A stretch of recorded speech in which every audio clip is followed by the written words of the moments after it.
माल्या देश के बैंकों को चूना लगाकर भले ही विदेश में हो और समझौतों की बात कर रहे हो, लेकिन नरेंद्र मोदी सरकार ने ठान रखी है कि वसूली करके ही रहेंगे।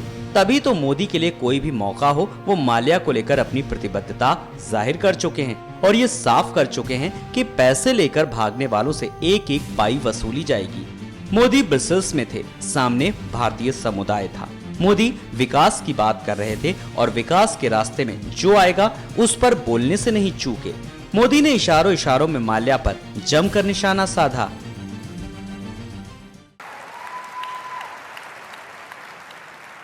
बैंक से लेकर के भाग लेने वाले एक है और बैंक में रखने वाले दूसरे हैं।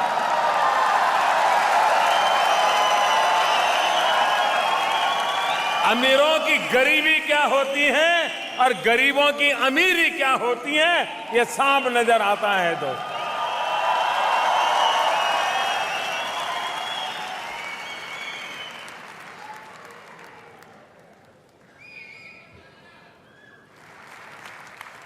दो 2015 में सबसे ज्यादा कोयले का उत्पादन हुआ।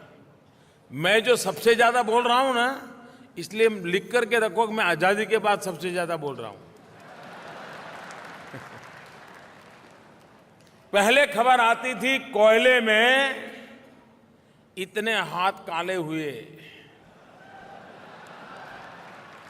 पता है ना क्या आता था?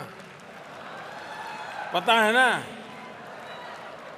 कोयले के कारोबार का मालूम है ना क्या आता था?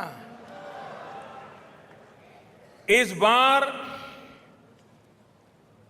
सबसे ज्यादा कोयले का उत्पादन 2015 में हुआ। 2015 में सबसे ज्यादा बिजली का उत्पादन हुआ।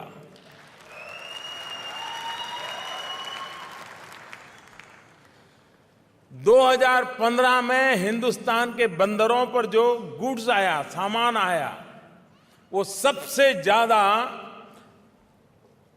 सामान बंदरगाहों पर उस माल की ढुलाई हुई, सबसे ज्यादा। मतलब व्यापार बढ़ा होगा तब माल आया होगा, गया होगा। 2015 में पहले हमारे यहां बंदरगाह पर स्टीमर आता था तो 3 दिन 4 दिन तक उसको इंतजार करना पड़ता था, क्योंकि किनारे पर बैठे हुए लोगों को अगर जब तक खुश नहीं करता था। आपको तो मालूम है ना, जब हिंदुस्तान जाते हो तो खुश कैसे करते हो।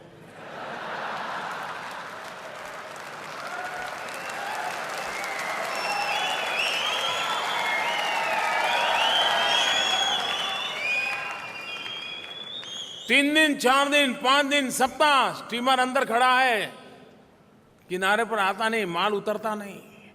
कितना खर्चा होता था। गत वर्ष कम से कम समय में बंदरगाह पर स्टीमर आने और जाने में समय कम से कम लगा। सारी बिचौलिए पद्धतियां बंद हो गई। स्टीमर आता था, माल उतरता था, दूसरा माल भरता था, स्टीमर चल पड़ता था। किस प्रकार से बदलाव आ रहा है देश में।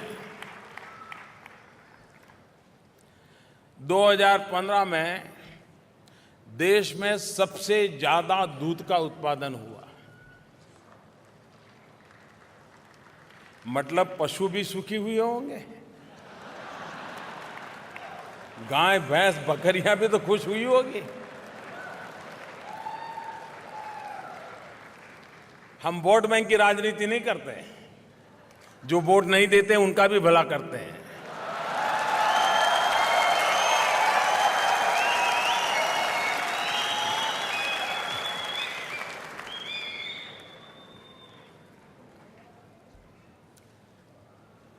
आजादी के बाद 1 वर्ष में रेलवे इंफ्रास्ट्रक्चर में सबसे ज्यादा इन्वेस्टमेंट हुआ, क्योंकि मेरा मत है कि हिंदुस्तान में रेलवे ये सिर्फ यातायात का साधन नहीं है। हिंदुस्तान में रेलवे हमारी आर्थिक गतिविधि की रीढ़ है, स्पाइन है। अगर उसको बल दिया जाए, उसका एक्सपेंशन किया जाए, उसको मॉडर्नाइज किया जाए, तो देश में बहुत बड़ा बदलाव लाया जा सकता है और इसको लेकर के हम काम कर रहे हैं। 2015 में हाईवेज, राजमार्ग सबसे ज्यादा एक साल में ज्यादा से ज्यादा किलोमीटर के कॉन्ट्रैक्ट अगर दिए गए 2015 में दिए गए। 2015 में गाय भैंस ने दूध तो ज्यादा दिया ही दिया, लेकिन 2015 में सबसे ज्यादा कार का भी उत्पादन हुआ। गाड़ियां, मोटर व्हीकल्स सबसे ज्यादा हिंदुस्तान में 2015 में उसका मैन्युफैक्चरिंग हुआ। सॉफ्टवेयर, आईटी, यहां होंगे काफी। 2015 में सबसे ज्यादा सॉफ्टवेयर एक्सपोर्ट हुआ भारत से।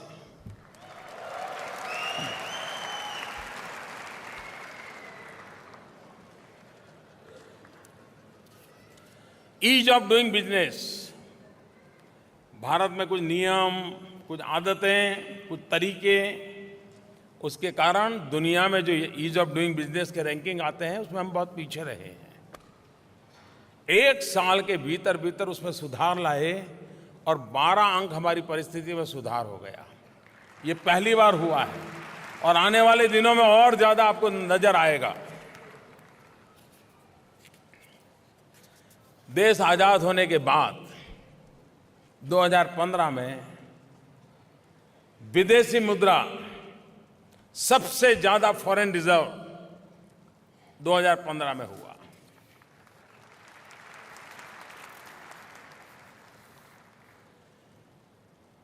देश में बैंकों का राष्ट्रीयकरण हुआ था 1980 के कालखंड में, और ये कहकर के हुआ था, श्रीमती इंदिरा गांधी जी थी, ये कहकर के हुआ था कि ये बैंकों पर गरीबों का अधिकार होना चाहिए और इसलिए बैंकों का राष्ट्रीयकरण होना चाहिए। आजादी के 60 साल के बाद भी हिंदुस्तान के 40% लोग ऐसे थे जिन्होंने बैंक के दरवाजे देखे तक नहीं थे। वो कल्पना नहीं कर सकता था कि बैंक के दरवाजे उसके लिए भी खुल सकते हैं। हमने आते ही एक अभियान चलाया कि गरीब से गरीब व्यक्ति भी अर्थव्यवस्था की जो मुख्य धारा है बैंकिंग, उससे जुड़ना चाहिए।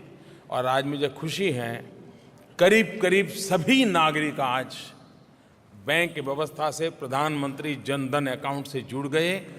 21 करोड़ नए बैंक अकाउंट खुले, 21 करोड़।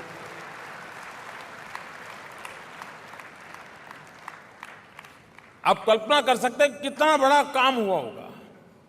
और हमने ये करना था तो हमने एक नियम बनाया था कि जीरो बैलेंस से भी बैंक अकाउंट खुलेगा। नहीं तो सामान्य बैंक का नियम होता है 50 रुपया 100 रुपया रखोगे तभी बैंक अकाउंट खुलता है, क्योंकि वो स्टेशनरी का भी तो खर्चा होता है। हमने कहा नहीं, गरीब हैं, जीरो अमाउंट से खोला जाएगा।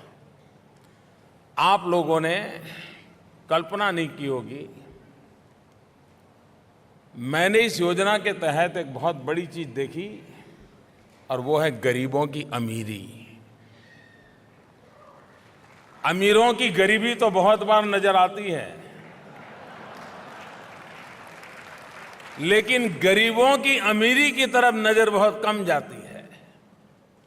सरकार ने कहा था जीरो अमाउंट से बैंक बैलेंस जीरो होगा तो भी अकाउंट खुलेगा, लेकिन मेरे देश के गरीबों की ताकत देखिए कि उन्होंने ये सोचा नहीं नहीं भाई मुफ्त में कैसे ले सकते हैं। हमारे देश का गरीब ये सोचता है और उसका परिणाम ही आया 34,000 करोड़ रुपए, 34,000 करोड़ रुपया इन गरीबों ने बैंक में जमा करवाया। बैंक से लेकर के भाग लेने वाले एक है और बैंक में रखने वाले दूसरे हैं।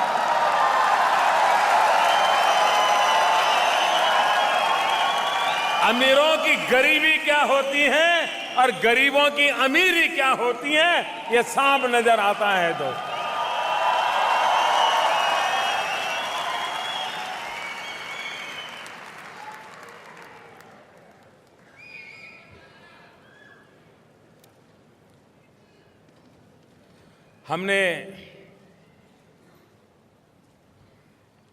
हमारे देश में एक बात तो भ्रष्टाचार को लेकर के तो सब लोग पीड़ित हैं। व्यापारी लोग कहते हैं जरा प्रैक्टिकल होना चाहिए, और प्रैक्टिकल का मतलब क्या होता है? यही होता है।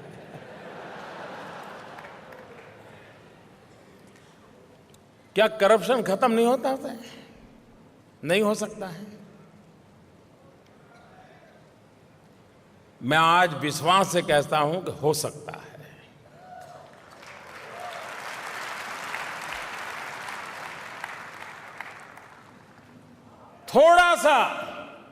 थोड़ा सा बदलाव लाना पड़ता है। भारत में ये जो गैस सिलेंडर जाते हैं घरों में, एक एक सिलेंडर पर 250-300 रुपया सब्सिडी जाती है,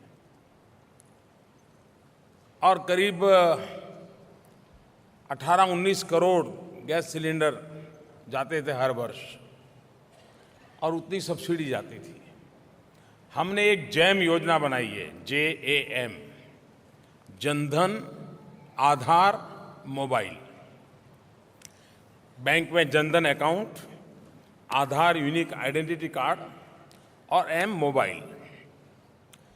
हमने जो गैस सब्सिडी जाती थी उनको आधार कार्ड से जोड़ दिया, और दूसरा किया कि हम एक गैस सिलेंडर बेचने वालों को सब्सिडी नहीं देंगे। जो गैस लेता है उसके खाते में सीधी सब्सिडी जमा करेंगे। बाजार में जाकर के उसको जो दाम है वो देना है देगा, लेकिन उसके सब्सिडी उसके खाते में जाएगी।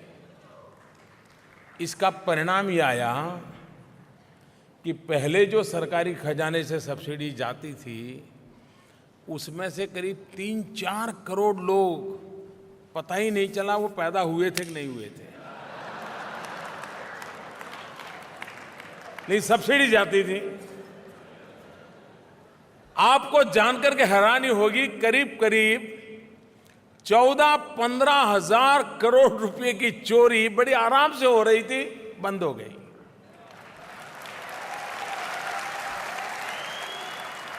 और एक बार की नहीं, हर वर्ष होता था इतना। इतने सालों में कितना गया होगा। अब मुझे बताइए, मोदी ऐसा करेगा तो मोदी को परेशानी होगी कि नहीं होगी? इसके कारण कुछ लोग तो होंगे जिसका नुकसान हुआ होगा, वो चुप बैठेंगे क्या? और इतना खाया होगा तो उनकी चिल्लाने की ताकत भी तो ज्यादा होगी। इसलिए वो चारों तरफ बोल रहे मोदी बेकार है, मोदी कुछ नहीं करता, मोदी कुछ नहीं करता, ये सुनने को मिलेगा। बहुत स्वाभाविक है कि सालों से इस प्रकार की मलाई खाने की आदत वाले लोग हैं, उनकी जरा हालत बहुत खस्ता है। मैंने यूरिया का बताया, ये यूरिया उत्पादन तो ज्यादा हुआ ही हुआ, लेकिन हमारे देश में किसानों को